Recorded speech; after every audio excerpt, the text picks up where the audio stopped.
Hello my dear students, 60 classes में आपका स्वागत है। देखिए, आज हम लोग पढ़ेंगे रसायन विज्ञान के कक्षा 10 के रसायन विज्ञान का आज ये दूसरे चैप्टर का यह आपका तीसरा टॉपिक है, जिसका नाम है लवण या सॉल्ट्स कहा जाता है।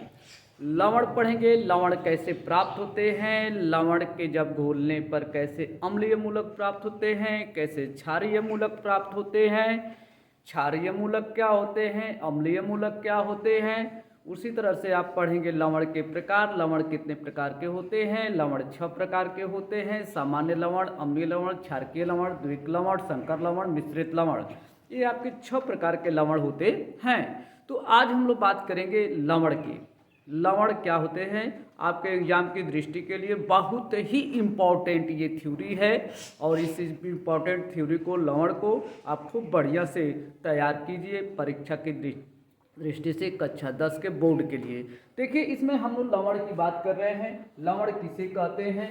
लवण अम्ल एवं क्षार की उपस्थिति से प्राप्त होने वाले यौगिक लवण कहलाता है। कह रहा है कि अम्ल एवं क्षार की उपस्थिति से प्राप्त होने वाला यौगिक लवण कहलाता है तथा यह अभिक्रिया उदासीनीकरण अभिक्रिया कहलाती है। क्या कहलाती है? उदासीनीकरण अभिक्रिया कहलाती है। अब लवण क्षार और अम्ल से, आपने क्षार भी पढ़ लिया है, अम्ल भी पढ़ लिया है। क्षार क्या होते हैं, अम्ल क्या होते हैं, खूब बढ़िया से आपने पढ़ा है और बढ़िया से आपने क्लास नोट्स भी बनाए हैं। और नोट्स की ये क्लासेज हैं, आपको कक्षा 10 की ये बोर्ड परीक्षा के लिए पढ़ाए जा रहे हैं। देखिए, यहाँ पर हमने कहा कि लवण किसे कहते हैं? अम्ल एवं क्षार की अम्ल एवं क्षार की अभिक्रिया से जो प्राप्त होने वाला यौगिक होता है उसे लवण कहते हैं तथा यह अभिक्रिया उदासीनीकरण अभिक्रिया कहलाती है। अब बात है कि अम्ल किसे कहते हैं? कहते हैं कि जो स्वाद में खट्टा होता है उसे अम्ल कहते हैं। जो नीले लिटमस पेपर को क्या कर देता है? लाल कर देता है। फिर आपने क्षार पढ़ा, जो स्वाद में कड़वा या कसैला होता है उसे क्षार कहते हैं और लाल लिटमस पेपर को नीला कर देता है। आपने ये पढ़ा। उसी तरह से इसके दोनों के मिलाने पर आपको प्राप्त हो रहे हैं लवण। क्या प्राप्त हो रहे हैं? लवण प्राप्त हो रहे हैं। तो क्षार प्लस अम्ल की जब क्षार और अम्ल को जब अभिक्रिया कराते हैं तो लवण और जल प्राप्त होता है। क्या प्राप्त होता है? क्षार अम्ल की दोनों की साथ में अभिक्रिया कराते हैं तो लवण और जल की प्राप्ति होती है। जैसे कह दिया गया, क्षार क्या है? NaOH क्षार है, HCl क्या है? आपका अम्ल है। सोडियम हाइड्रोक्साइड और हाइड्रोक्लोरिक अम्ल, ये क्या है? दोनों अम्ल हैं। तो अब इसे प्राप्त हो रहा है NaCl प्लस H2O प्राप्त हो रहा है। क्या प्राप्त हो रहा है? NaCl प्लस H2O प्राप्त हो रहा है। फिर कहा जाता है कि लवण सामान्यतः अवाष्पशील, गंधहीन तथा विद्युत संयोजक होते हैं। आपने अम्ल पढ़ा था, क्षार पढ़े थे। क्षार में भी बताया गया था कि कुचालक, सुचालक होते हैं। बताया गया था कि नहीं बताया गया था? बताया गया है। तो उसी तरह से इसमें भी ये क्या है? लवण सामान्यतः अवाष्पशील, गंधहीन तथा विद्युत संयोजक होते हैं। लवण वह भाग जो क्षार से प्राप्त होता है उसे अम्लीय, लवण वह भाग जो क्षार से प्राप्त होता है उसे क्षारीय मूलक कहते हैं। एकदम इम्पोर्टेंट है। सीधे परीक्षा में 1 नंबर का क्वेश्चन पूछा जाता है कि क्षारीय मूलक किसे कहते हैं, अम्लीय मूलक किसे कहते हैं। जो लवण क्षार से प्राप्त होता है उसे क्षारीय मूलक कहते हैं, जो लवण अम्ल से प्राप्त होता है उसे अम्लीय मूलक कहते हैं। जो कह रहा है लवण वह भाग जो क्षार से प्राप्त होता है क्षारीय मूलक कहलाता है। लवण का वह भाग जो अम्ल से प्राप्त होता है उसे अम्लीय मूलक कहते हैं।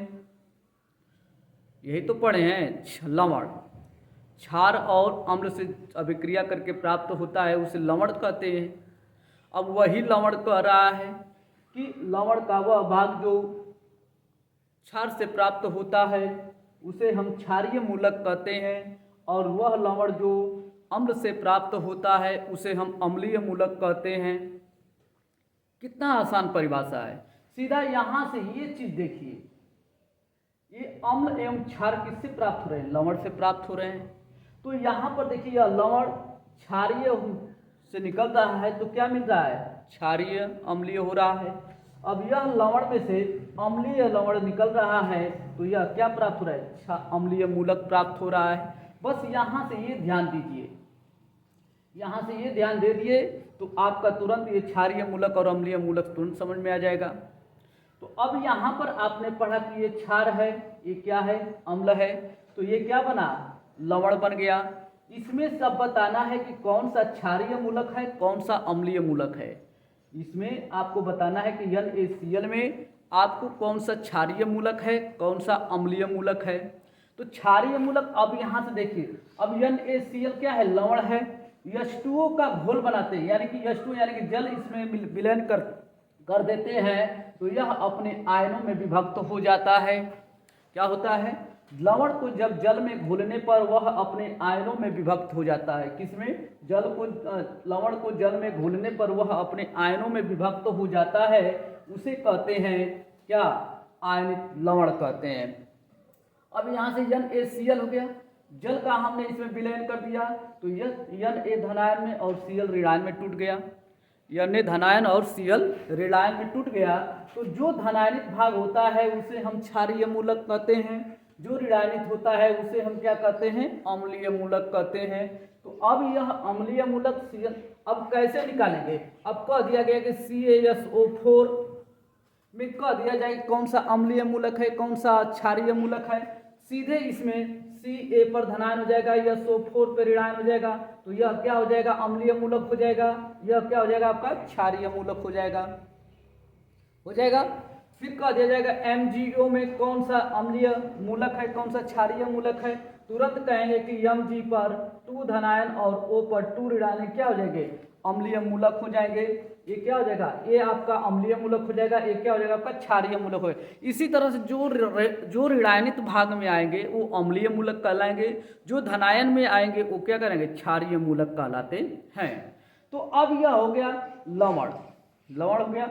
अम्ल एवं क्षार की अभिक्रिया से प्राप्त होने वाला यौगिक लवण कहलाता है तथा यह अभिक्रिया उदासीनीकरण अभिक्रिया होती है। सीधे आपसे पूछ सकता है कि उदासीनीकरण अभिक्रिया क्या होती है, तो लवण को ही कहा जाता है उदासीनीकरण अभिक्रिया कहा जाता है। क्षार और अम्ल के दोनों को अभिक्रिया कराते हैं तो लवण और जल प्राप्त होता है। तो NaOH plus HCl NaCl plus H2O में विघटित हो जाता है। हाइड्रोजन के प्रति Na की क्रियाशीलता अधिक है, इसी के कारण Cl उठ करके Na के साथ अभिक्रिया करने लगता है, यानी कि संयोग करने लगता है, तो बन जाता है NaCl।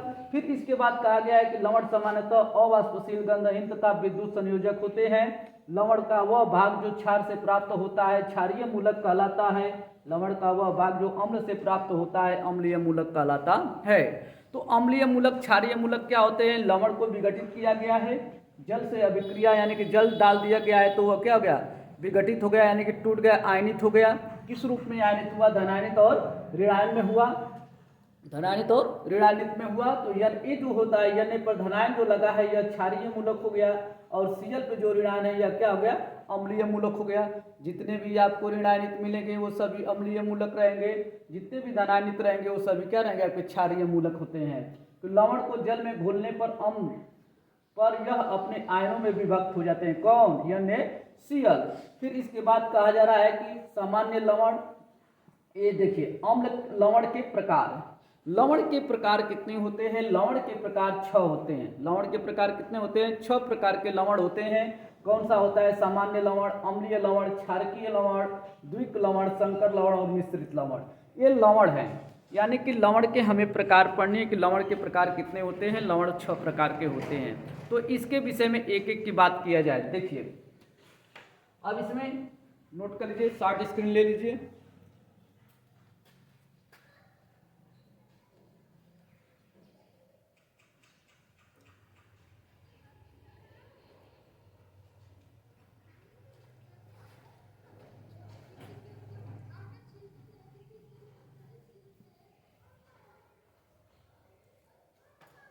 यहां पर हम बात करेंगे लवण के प्रकार, लवण के प्रकार। लवण के प्रकार कितने होते हैं, 6 प्रकार के होते हैं। तो इसमें पहला हम लवण की बात करेंगे सामान्य लवण। क्या हो जाएगा? सामान्य लवण। इसमें हम सामान्य लवण की बात किया जाएगा। देखिए सामान्य लवण किसे कहते हैं? कहा जाता है किसी अम्ल के सभी विस्थापनीय, किसी कहा जा रहा है किसी अम्ल के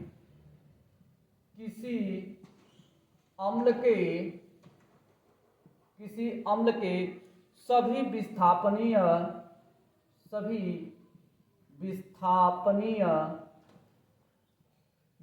विस्थापनीय हाइड्रोजन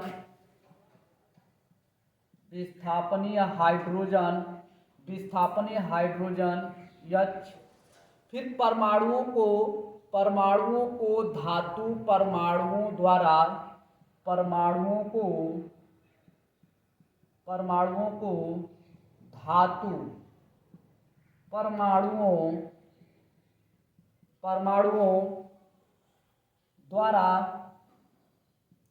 विस्थापित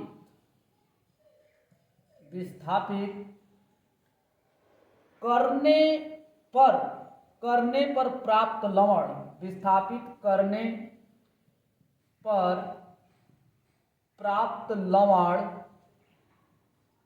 लवण सामान्य लवण कहलाता है।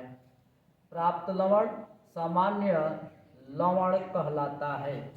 सामान्य लवण कहलाता है। ये क्या है? कह रहा है कि किसी अम्ल के सभी विस्थापनीय हाइड्रोजन परमाणुओं को धातु परमाणुओं द्वारा विस्थापित करने पर प्राप्त लवण, विस्थापित करने पर प्राप्त लवण सामान्य लवण कहलाता है। इस प्रकार के लवण के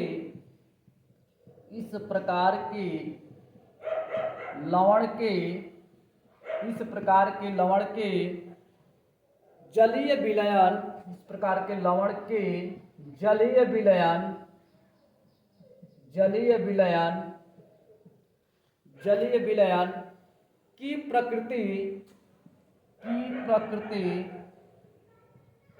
अम्ल एवं क्षार की प्रबलता पर निर्भर करती है। अम्ल एवं क्षार की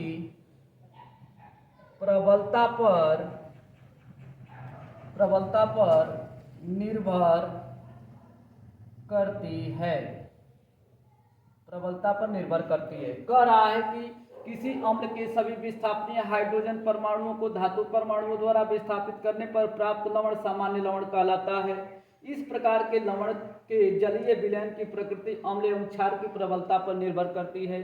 अम्ल और क्षार की प्रबलता पड़े ही है। उसी तरह से दिया गया है रिएक्शन।